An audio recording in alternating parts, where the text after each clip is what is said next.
ప్రేక్షకులకు నమస్కారం. ADN news TV మనదర్శి మన local channel. ADN news TV ప్రేక్షకులకు నమస్కారం. వార్తలు చదువుతుంది మీ ప్రసన్నారాం.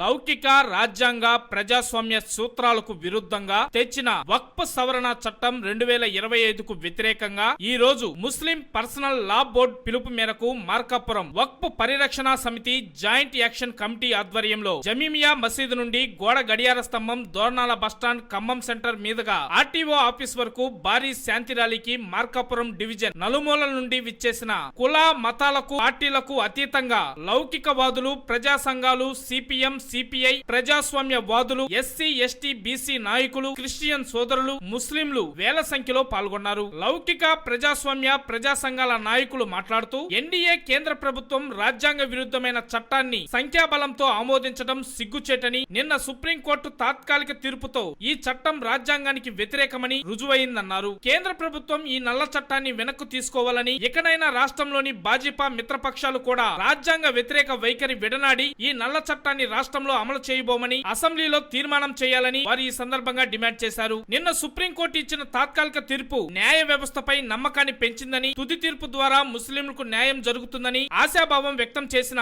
జేఏసీ నాయకులు వక్ఫ్ రక్షణ, రాజ్యాంగ రక్షణకై ఎలాంటి త్యాగానికైనా సిద్ధమని వారు ఈ సందర్భంగా స్పష్టం చేశారు. వక్ఫ్ సవరణ చట్టం వెనక్కి తీసుకునే వరకు నిరసనలు కొనసాగిస్తామని మార్కాపురం వక్ఫ్ పరిరక్షణ సమితి జేఏసీ స్పష్టం చేసింది. ఈ కార్యక్రమంలో జేఏసీ కన్వీనర్ ముఫ్తీ అబ్దుల్ రహమాన్, కో కన్వీనర్లు కరీముల్లా, ఎంపీజీ జిల్లా నాయకులు రసూల్, హఫీజ్ అయూబ్ ఖాన్, ఐవైఎం రాష్ట్ర నాయకుడు ఇస్మాయిల్ ముత్వల్లిల్లా, అధ్యక్షులు సఫార్ దాలిబేగ్, సిపిఐ నాయకులు అందే నాసరయ్య, సిపిఎం నాయకులు Somayya, Rafi, ST, SC, BC మైనార్టీల సమైక్య రాష్ట్ర ప్రధాన కార్యదర్శి చింతగుంట్ల బాబు, మసీదుల ముత్తవల్లీలు, ఇమాములు తదితరులు పాల్గొన్నారు.